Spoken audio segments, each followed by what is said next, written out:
Hi everybody, it is the 8th of October 2020 and we've just had the latest changelog, the latest dev blog for Iron Harvest, the amazing RTS on PC, shortly coming to console, about mechs in a imaginary world after the end of World War One. So let's see what we're getting in changelog 04, cosmetics and heals.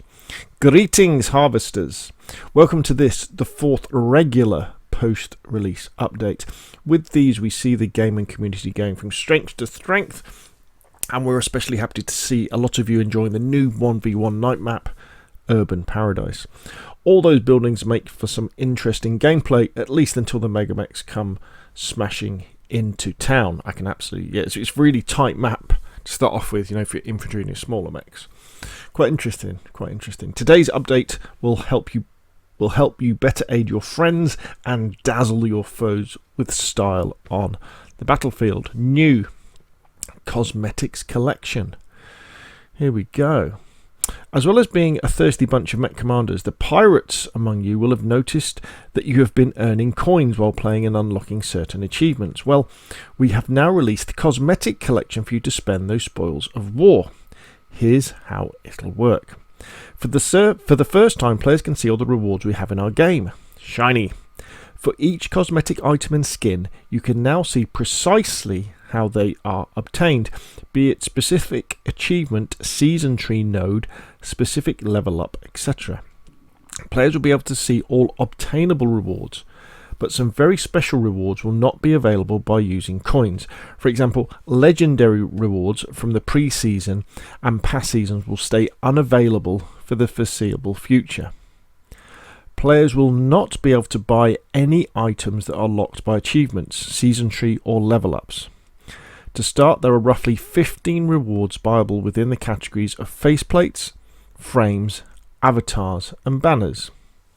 So I guess this stuff's really for people who play multiplayer, isn't it? So that you can show it to the other players rather than look at it yourself. Because I just like having my Strasnik as my icon. As time progresses, we will likely add more rewards that can be purchased by coins.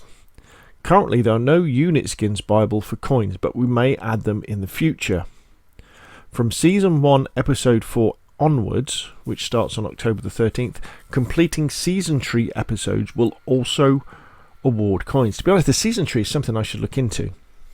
I'm still working through the campaign. I'm still learning this game. It's amazing. Right, okay. New healing allied units.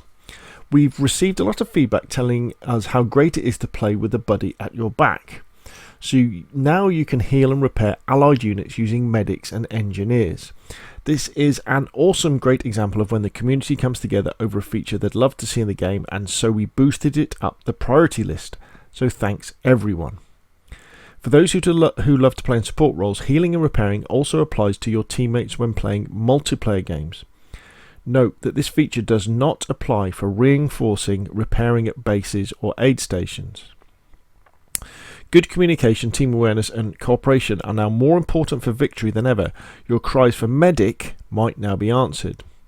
So this is pretty cool because often, especially when you're playing skirmish by yourself, say you're doing a 2v2 map, and it's you and a friendly AI versus enemy AIs, you'll now be able to repair his mechs and heal his units with your engineers and your medics, which is a good thing, because otherwise it's almost like you're playing two separate games, you know, because the enemy AI doesn't listen to you. Sorry, the friendly AI doesn't listen to you, does it? You know, maybe it will when we can ping. When we can ping things, maybe the friendly AI will help. General changes. Fix the navigation and building entering issues on the new 1v1 night map, Urban Paradise. Fixed a bug whereby Michael Sikorsky's cavalry hero sticky bombs fly to the middle of the map if targeting an unusual surface. Resources gained from harvesting wrecks are now also granted to allies to make this more consistent with the rest of the normal resource gain throughout the game. Time challenge fix for Rusviet's third mission, Peace and Prosperity, is now correct and in sync with match time. Fixed dialogue lines not being spoken in some cinematics. Fix an issue whereby enemy structures sometimes were not visible when uncovering the fog of war. I saw a bug actually when I was playing yesterday where my advanced workshop disappeared. You could just see the outline of it. The season tree will now have pins in the board once you claimed a reward to make your progress more visually distinct. Olga fixed so she can now reinforce at medic buildings and barracks while riding Changa. That's her tiger. Olga fixed so that when she is riding Changa, it now costs the same for medics to heal her as when she wasn't riding Changa. The ranked overview screen now shows correct total hours played. Balance changes. Ranked mode. We are closely monitoring the ranked game mode and will be adjusting where necessary throughout the coming months. As a first step, we've decreased the maximum amount of skill rating that can be lost when you are defeated. Decrease the rate at which players hit the maximum possible skill rate loss or gain at the end of a match. Mega Mechs. We removed the advanced barracks requirement for Mega Mech production in campaign and challenge missions. This change does not affect multiplayer or skirmish games, but we will keep an eye on how the added prerequisites for building the Tour, Gallier, Garrod and Kaiser influence the multiplayer experience. Right, so when you're playing in the campaign or doing one of the challenges, you won't have to have an advanced barracks to make those big mechs. That should be interesting. Hero veterancy. To better align the power scaling of infantry hero veterancy, i.e. Anna, Olga and Gunter, with the overall match progression, we've reduced the health and damage bonuses a hero gains across the board. These changes only affect multiplayer and skirmish. Damage bonus for so damage bonus for veterancy has been decreased, and health bonus for veterancy has been decreased as well. Okay, so your heroes won't get as powerful as they rank up. Heroes base healing. To align them closer to other units, healing infantry heroes, i.e. Anna, Olga and Gunter, within the base now cost resources. These changes only affect multiplayer and skirmish. Yep, okay, that makes sense. The Destroyer Cannon. It fulfills its role as a very powerful weapon, but it should not dominate the battlefield completely on its own. To make this weapon system less daunting, the following adjustments have been made for multiplayer and skirmish. So they've decrease the damage they kick out. I must admit, I only play skirmish against AI, and I don't think I've come across any AI that have actually made use of the Destroyer Cannon. It's only on a couple of maps, isn't it, I think. Polania. Michael Sikorsky, the cavalry hero. Due to changes for healing infantry heroes within base, reinforcing Michael's cavalrymen will be a bit cheaper to compensate. So it goes down from 10 to 7 oil cost. Saxony. Gunther. Splash damage versus light armor increased. Splash damage versus medium armor increased. Splash damage versus heavy armor increased. Damage versus heavy armor decreased. Okay. Prince Wilhelm. To increase Wilhelm's viability as a tier 2 reserve hero, we made some adjustments.